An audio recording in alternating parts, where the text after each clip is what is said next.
Hey there, you mean DC fans, and welcome if you are new. I'm Mantis, and today we're going to get back into Absolute Batman issue number 16. Let's check it out.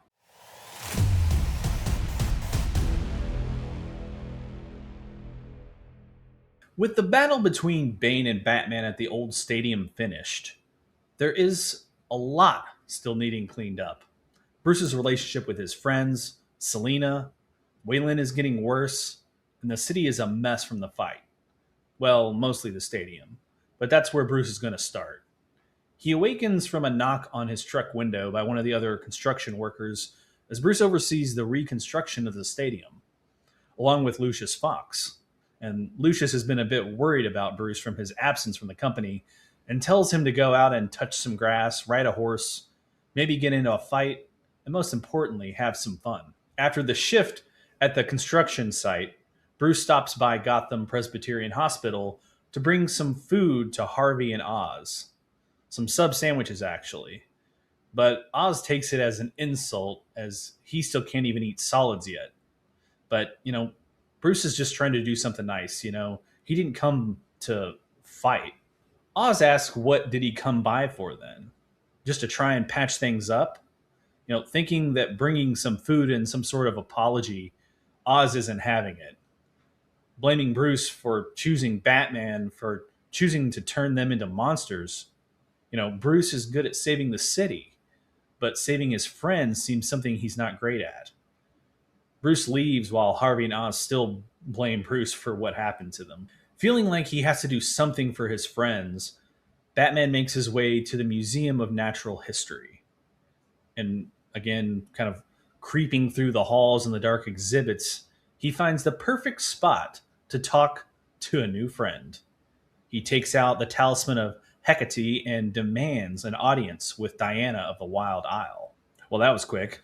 As Wonder Woman appears from the red door, she warns him that the talisman only works 3 times, so, this better be important.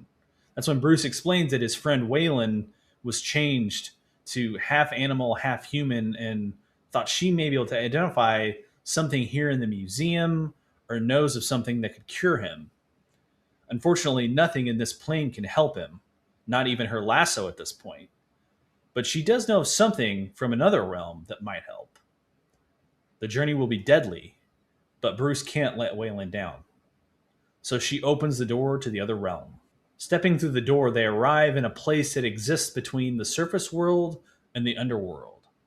And here they seek Acrolis, the one who guards the bridge and holds the artifact that can help Waylon. Walking is the only way to travel here, as using Pegasus would just, be a target practice for the beast in there. In fact, anything can kill you. A lot of things can kill you. So she warns Bruce not to look at, listen to, or stumble on anything. Well, except the Cyclops. It's just rude to stare at his one eye. Along their journey, Diana tells her story to Bruce, and Bruce tells his story to Diana. They seemingly have bonded a bit in that sense. And after 16 days of travel, they are close and stumble upon a tomb of a king who had died fighting Acrolis. The king's people, having placed coins for the Karen, always mispronounce that, Karen, to buy passage to Elysium for the fallen hero. Bruce asks about the coins and if they do grant passage. And Diana explains that some say they do, some say they don't. More interesting, some believe they offer visions. After the short talk, though, they have arrived at that bridge, but the battle will have to wait. They're going to camp there, and then the battle will be tomorrow. Quickly, we switch to Alfred, who is pulling a full cart of random meat chunks to feed Waylon while Bruce is away. And just like dog sitting, sometimes you have to be careful when feeding an unruly beast. Alfred points to the meat trolley as he runs away, and Waylon chows down on the food. We switch back to the camp of Batman and Diana, where she's going over the enemy Acrolis, who is a centaur who has a bow that makes 2 legs into 4 and 4 into 2. Bruce is still in disbelief of where he's at this point. Monsters under Gotham, alien gods from the thumb drive that she'd given him. Diana gives Bruce a tincture of something right then, and something to protect Bruce against the magic of Acrolis. Bruce drinks it and goes to sleep, and Diana then places two of those coins on his eyes. Remember how Diana said some believe the coins give visions? Well, I think Bruce is having one in his dreams at this point. He's in an empty place as a kid wearing his Batman uniform. And he takes his helmet off. He sees his father and runs to him as they embrace. They then take a walk where Bruce tells his father that he sees him as a hero that saved the day at the zoo, which, again, if you guys remember at the very beginning of the series happened. He saved everyone that day. And Bruce tries to help, but he feels he just ends up hurting everyone instead. His father explains that he doesn't see that himself saved Bruce that day. For him, it's about continuing to teach and to help every day, but not for a single payoff. It's about commitment and building on successes. Bruce suddenly wakes from his sleep, somewhat disoriented from the experience, but there is no time to waste as Diana tells him to get ready. They gear up and head down to the bridge. It's when Diana says, she can help with the fight, but Acrolis must give Bruce the artifact when he's beaten. Diana then calls out for Acrolis. He approaches through the mist, and yep, he's a centaur. He starts with the trash talk immediately, and then the game is on. Batman and Wonder Woman both leap and launch an attack at him. Batman hits one sword from Acrolis' left hand, grabbing him as well with his cape claw things. And Diana's sword, she swings down, and that gets blocked by Acrolis' other sword. But Diana then swings her sword away from the lockup that they were in, knocking him back.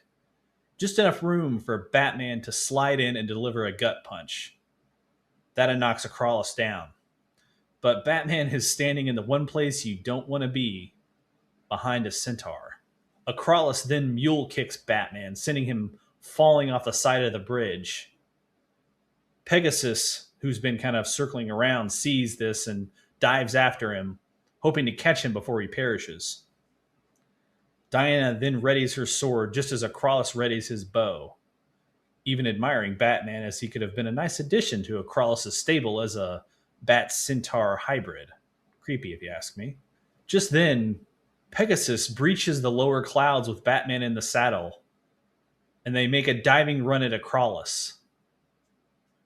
But with Diana distracted by Batman's return, Acrolis takes aim at Diana, who doesn't have protection against his magic, and releases the arrow.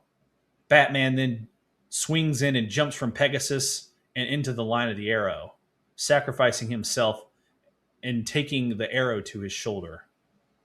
Acrolis grabs another arrow from his quiver and aims again at Diana as she quickly advances toward him. He releases the arrow, but she easily knocks it in half mid-flight and lands a right hook to his face.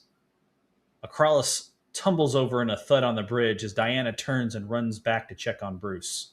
As Bruce tries to say sorry for his failure to get the artifact, Diana kind of shushes him, grabs the arrow, and breaks it in half, leaving the head still in his shoulder. She then picks him up and carries him away in a long journey home. Bruce suddenly awakens in his bed to his 5 a.m. alarm clock.